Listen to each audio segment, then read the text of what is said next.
In this video, you will see a demonstration of a behavioral intervention. Behavioral interventions are done in the school setting to help promote success among students.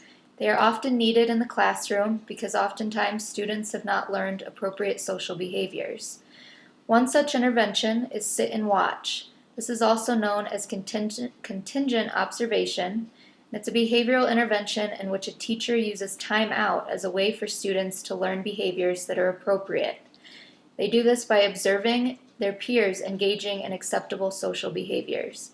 The student is taken away from whatever activity is taking place and must observe the activity instead. Instead of removing a student from the situation when he or she exhibits unacceptable behaviors, the sit and watch intervention places that student on the periphery of the classroom so that he or she can observe the appropriate behaviors of his or her peers. In order for a teacher to implement this intervention in the classroom, he or she must make the students aware of what is expected of them in terms of behavior. The teacher also needs to explain the purpose of the sit and watch chair that is placed on the edge of the room.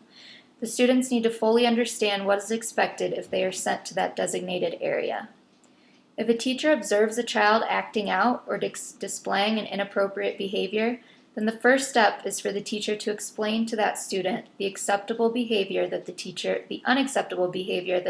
observed, as well as explain what an appropriate behavior would have been for that specific situation. The teacher should also tell that student to go to the sit and watch chair so that he or she can observe other students engaging in appropriate behaviors. The student should be told what the positive and appropriate behavior is that he or she is supposed to be observing. There is no specific amount of time that the child should be placed in the sit and watch chair, but it should be brief and no more than 1 minute. After the child has observed the behavior of his or her classmates, the teacher needs to ask the child if he or she is ready to exhibit acceptable behaviors and rejoin the class. The child will either respond positively or negatively. The child will either positively acknowledge that he or she is ready to act appropriately or negatively. If the child responds positively, he or she is allowed to rejoin the class, which you will see demonstrated in this video. If the teacher receives a negative response from the child, such as the child is still acting inappropriately, or responds no when the teacher asks if the child wants to rejoin the class, then the child must continue to stay in the sit and watch chair for another brief period of time. Again, the teacher asks if the student is ready to rejoin the class. This is repeated until the teacher receives a positive response from the child. Once the student has rejoined his peers and the activity, the teacher continues to observe the student and praise him or her when an appropriate social behavior is exhibited. Next, you will see a teacher implementing the sit and watch intervention in a classroom setting. Good morning. We're going to read a book about kites today. All right? And remember, when we're good listeners, we put our hand up when I ask questions, and we wait to be called on before we give an answer.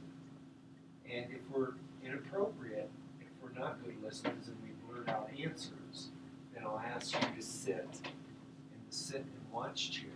What is going to be? Until the answer you give, or until your behavior improves and you come back and join the group. Okay? So let's talk about kites today. Kites. By a show of hands, who has flown a kite? Have you flown a kite before? Very good. Well, let's find out about these kites today. Okay?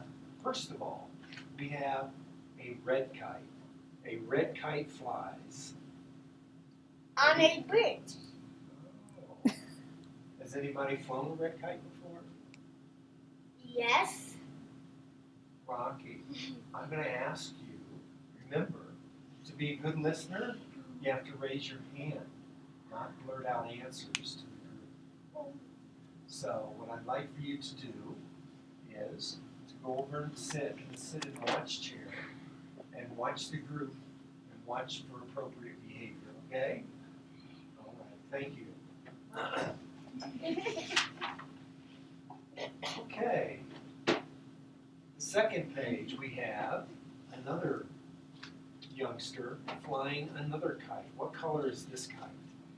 Harlan? An orange kite fly. An orange kite. And what kind of a kite is that? Can you tell? Dre? A butterfly. Absolutely, yeah. That looks like fun. This kite flies way up into the sky. And what color is this kite? Dre? Orange. Take another look. Instead of orange, I'm going to turn the page back because the previous kite was orange. Is there a different color between the two? Yeah, it's a little different color, isn't it? What color do you think that is instead of orange?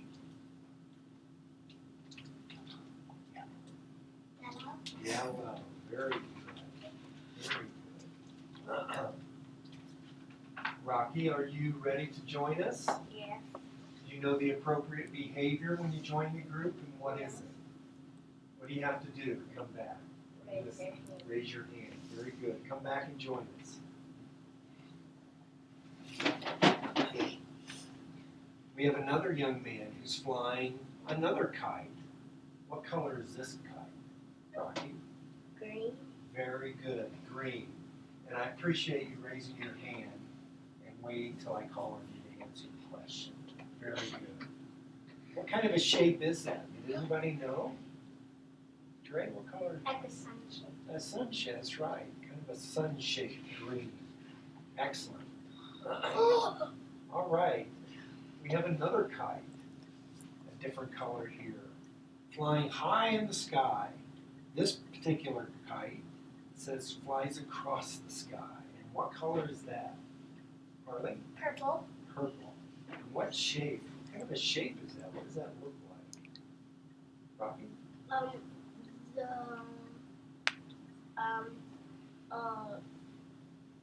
a ring. Yeah, it does look like a wing. It almost looks like an animal of some kind too, that they fly at night. What is that?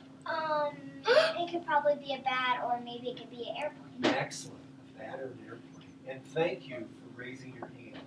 We appreciate it. You just implemented the behavioral intervention of sit and watch or contingent observation in your classroom with a few students. What do you think worked or what didn't work about the intervention? Well, in order for the intervention to work, I think it's another opportunity to explain to students what the intervention is and what the expectations are. And it does take some practice in order for that to be successful. But I think at the same time, for that intervention to be most successful, it needs to be utilized with a younger audience. So predominantly preschool or early primary children. I think the challenge is attempting to use that with older students may not prove to be as successful as it is with younger. But I believe that, again, making students aware, practicing what the steps are and what the expectations are, I think you can experience some success using that as an alternative to kids assessing their own behavior, stepping away from the group, bringing them back, and making sure that you are identifying what's inappropriate behavior and praising what is appropriate behavior certainly proves beneficial in working with younger children. Okay. Do you have any recommendations for other teachers who may want to implement the intervention in their classroom? Just continuing with that same thought, again, looking at this being most successful with preschool to early primary children probably is best. Probably need to come up with some other type of intervention if you're looking at the upper elementary level. But for the most part, it tends to be and has been successful with the younger children and getting them to assess their own behavior and improving their behavior. Okay. Thank you.